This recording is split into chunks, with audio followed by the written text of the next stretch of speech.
पक्ष्यांचा चिवचिवाट ऐकायला मिळाला. तडपलेल्या, व्याकुळ झालेल्या, तहानलेल्या, भुकेलेल्या लोकांनी बाळू मामांच्या जवळ जावं आणि साष्टांग प्रणिपात घालावा, दंडवत घालावा, सांगावं मामा मामा. प्यायला पाणी मिळालं, रानातली पिकं जळायला लागली मामा. जर रानातली पिकं जळाली तर उपासमार होईल मामा. घरातली लेकर बाळ मरून पडतील मामा. त्यावेळेस मामांच्या अंतःकरणात दया जागी. आणि एक गोष्ट कधी विसरू नका, समोरच्याचं दुःख पाहून ज्यावेळेस आपल्या जागी होते त्यावेळेस आपल्या पाठीवर मारणारा जगाचा मायबाप कुणाच्या का होईना रूपात आपल्या जवळ येऊन उभा राहिल्याशिवाय ते वस्ती करून राहतो, वस्ती करून राहतो. कितीही दुःख असू द्या शांतीनं सहन करा. आणि जिथं दया आहे, जिथं क्षमा आहे, जिथं शांती आहे, माय बापा हो देव तिथंच आहे. दया क्षमा शांती देते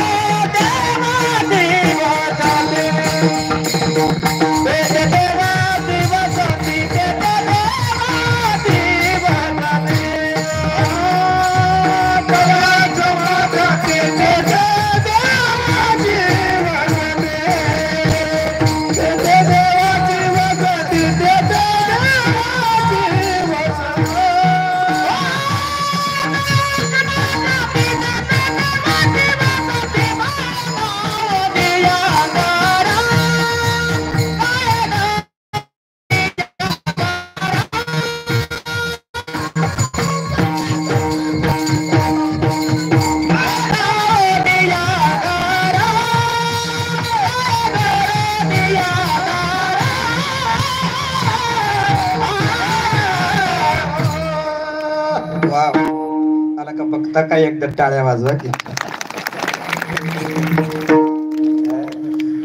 जिथं अमोल महाराज आहेत तिथं काही कमी नसतं. जिथं अमोल महाराज आहेत तिथं दुसरा कोणताच गायक काहीच करीत नाहीत, कारण करे हे आहेत. अमोल महाराज करे. वा. दया क्षमा शांती तेथे काना फक्त बाजूला काढायचा, एक काना बाजूला काढा. तेथे देवाची वसती, देवाची वसती. देव तिथंच आहे. कुठं? जिथं दया आहे तिथं देव आहे. अपराधाला क्षमा करण्याची वृत्ती जिथं आहे तिथं देव आहे. आणि डोंगरा एवढं दुःख अंगावर कोसळलं तरी सहन करण्याची शीलता जिथं आहे तिथं देव आहे राजा. हे मामांच्या अंतःकरणामध्ये होत. लोकांनी यावा जवळ आणि सांगा. त्यावेळेस मामांनी असं पटांगणात उभा राहावा आणि आकाशाकडे पाहावा. काय रुबाबच वेगळा होता, रुबाबच वेगळा होता. कपाळ भंडारी भरलेला असायचं, खांद्यावर नेहमी कांबाळ असायची आणि हातात नेहमी काठी असायची. भंडारा कपाळे हाती भोंगडन गाठी, भंडारा कपाळे हात भोंगडन गाठी. राखीतो मेंढर बाळ मामाचे जाती, राखीतो बाळ मामाचे जाती.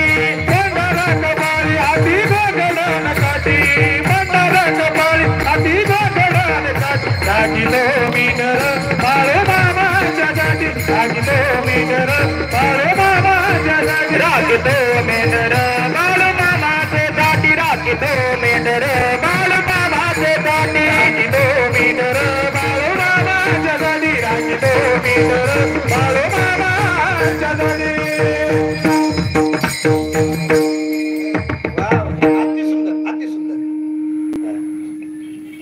कपाळाला भंडारा मामांचा, खांद्यावरती मामांच्या हातामध्ये काठी मामाने घ्यावी